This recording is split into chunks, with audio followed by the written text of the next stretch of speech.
It was Sunday, as it always was, the day I dreaded most. Dinner at Kieran's parents' house. The smell of pot roast already clung to my clothes as soon as I walked through the door, a smell that now made my stomach churn with anxiety.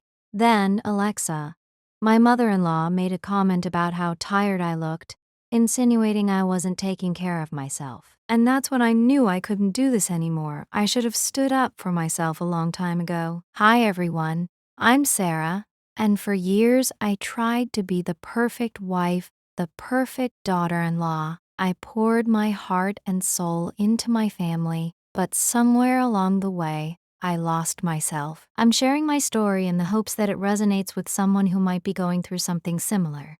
I would love to know where you are listening from, so please take a moment to drop a comment and let me know your location. Every Sunday was the same.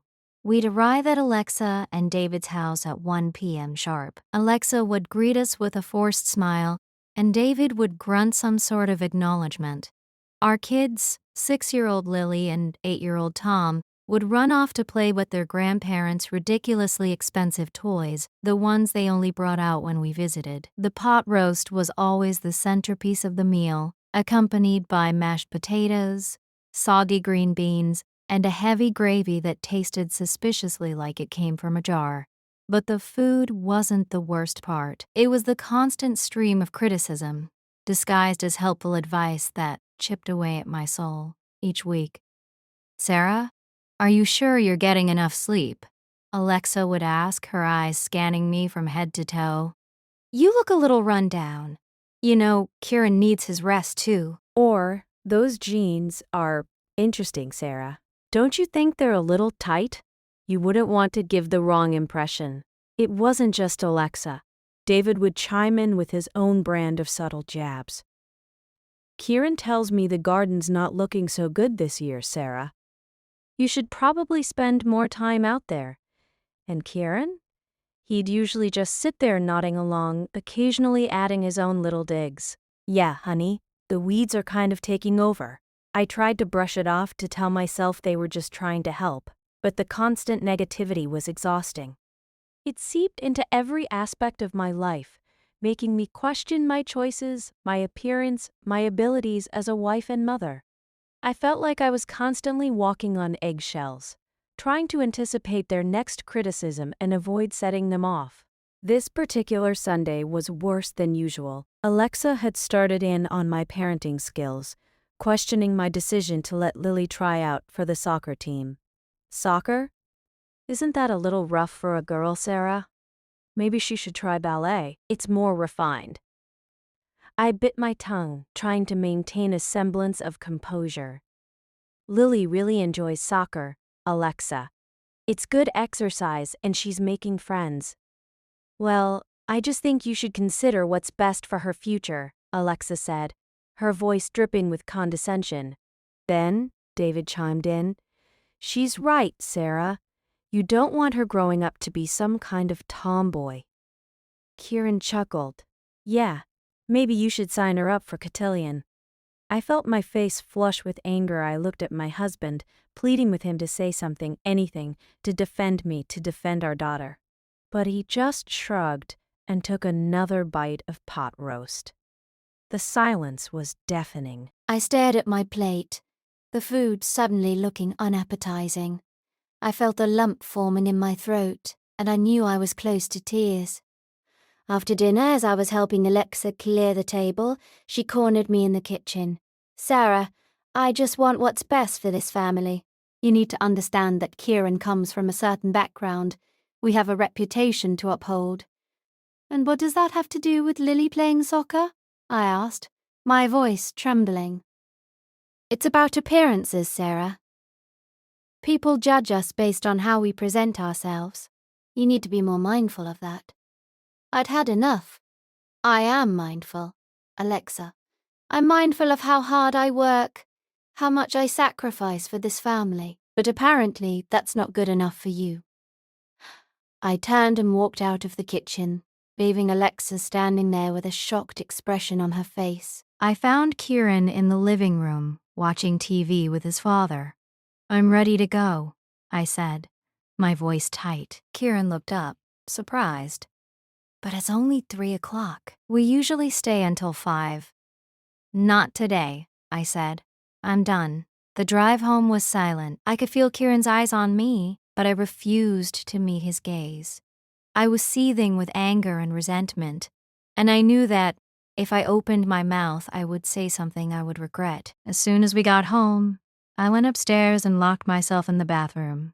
I sank to the floor and let the tears flow. I cried for all the times I'd been belittled, for all the times I'd felt inadequate, for all the times I'd swallowed my pride and pretended everything was okay.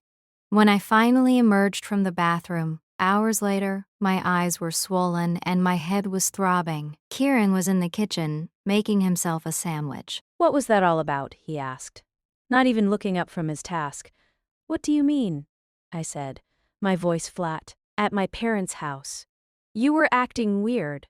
Weird, I said, my voice rising. I was acting weird? Your mother was criticizing my parenting skills. Your father was making snide remarks about my appearance. And you were just sitting there, laughing along with. And I'm the one who's acting weird, Kieran sighed. They're just trying to help, Sarah. You know how they are.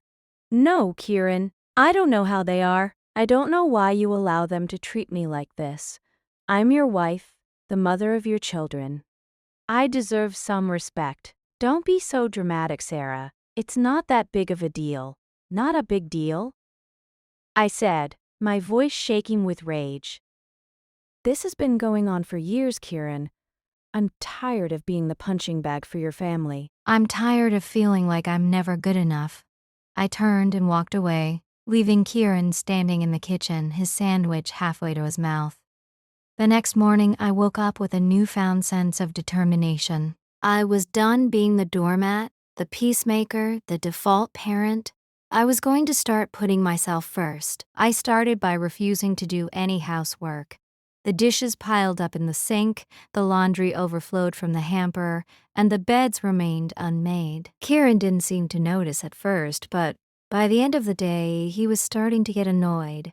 "Why haven't you done the dishes?" he asked, his voice laced with irritation. "I'm not doing any housework anymore," I said, my voice calm but firm. "What do you mean you're not doing any housework anymore? Who's gonna do it?" "Maybe you could try," I said. "Or maybe Alexa and David could come over and lend a hand." After all, they seem to have a lot of opinions about how I should be running this household. Kieran's face turned red with anger. Don't be ridiculous, Sarah. This isn't a game. I'm not playing a game, Kieran. I'm serious. I'm not going to be your maid anymore. I have a job. I take care of the kids, and I'm constantly catering to your family's every whim. I'm exhausted. And I'm done. I went upstairs and called my best friend Emily. I told her everything that had been happening, how I felt like I was drowning in a sea of criticism and resentment. You need to stand up for yourself, Sarah, Emily said, her voice full of concern. You can't keep letting them walk all over you. You deserve to be happy. I know, I said. But it's so hard. I don't want to cause any drama. Sometimes drama is necessary, Emily said. Sometimes you have to make a stand in order to protect yourself. Her words resonated with me. I knew she was right. I couldn't keep living like this. I needed to make a change for myself and for my children. Later that day, Alexa called. Sarah, I heard you haven't been doing any housework, she said, her voice accusatory. That's right, Alexa, I said, my voice surprisingly steady. But why? What's going on? I'm tired, Alexa. I'm tired of being the default house manager. I'm tired of being taken for granted. But it's your responsibility, Sarah. You're the wife. You're supposed to take care of the house. That's not true, Alexa. It's both of our responsibilities. Kieran lives here too, and frankly, I'm tired of being held to some outdated standard of what a wife should be. But what will people think? Alexa said, her voice laced with panic. We have a certain image to maintain. I don't care what people think, Alexa.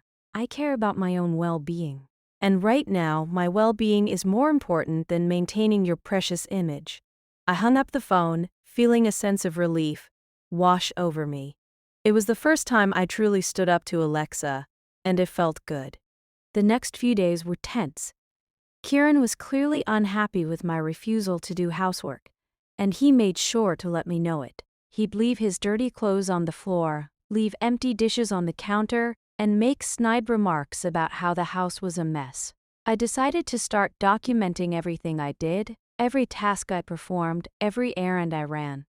I wanted to show Kieran and myself just how much I was contributing to the household.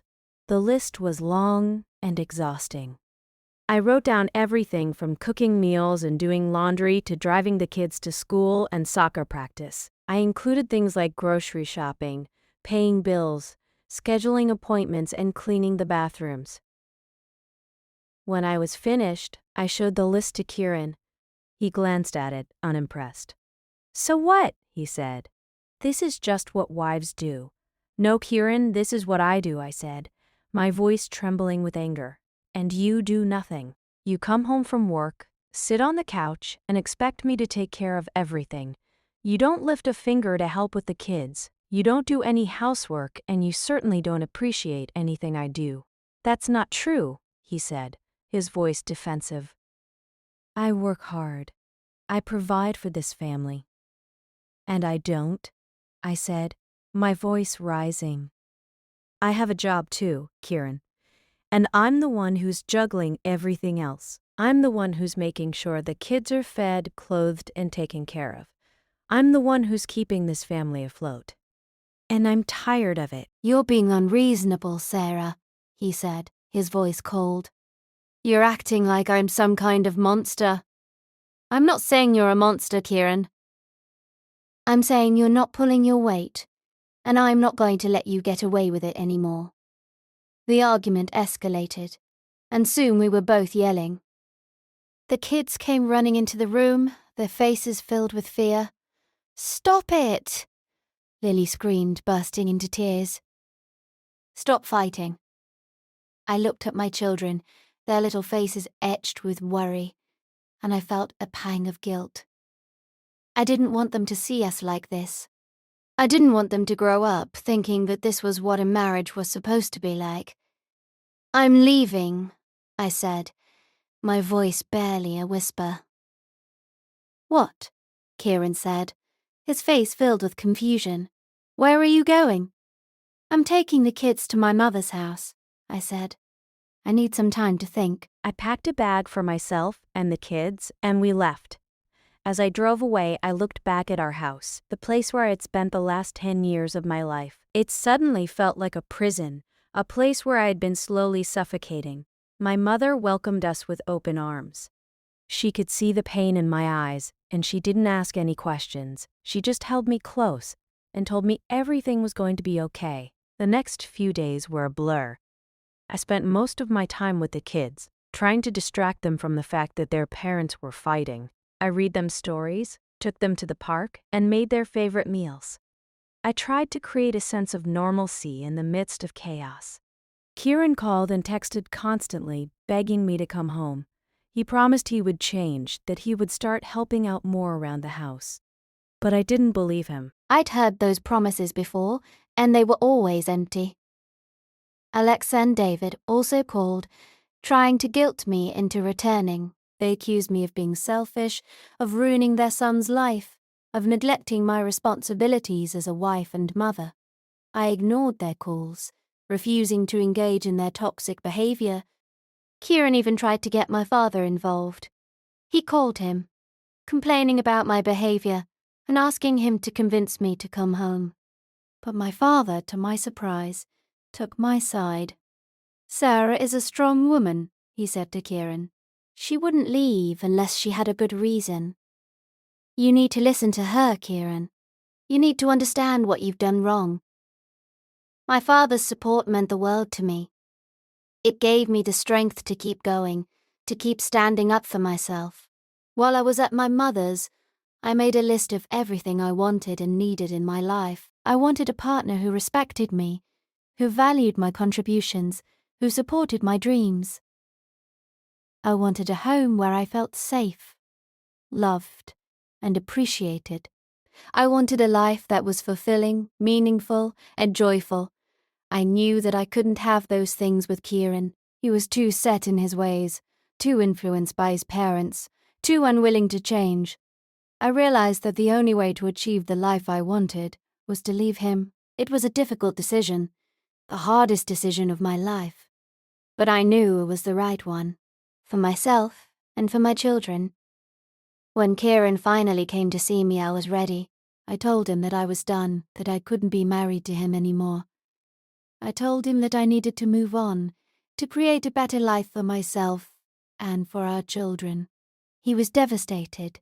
He cried, he begged, he pleaded. He promised he would do anything to win me back. But it was too late. The trust was broken, the love was gone. I stood my ground, refusing to return.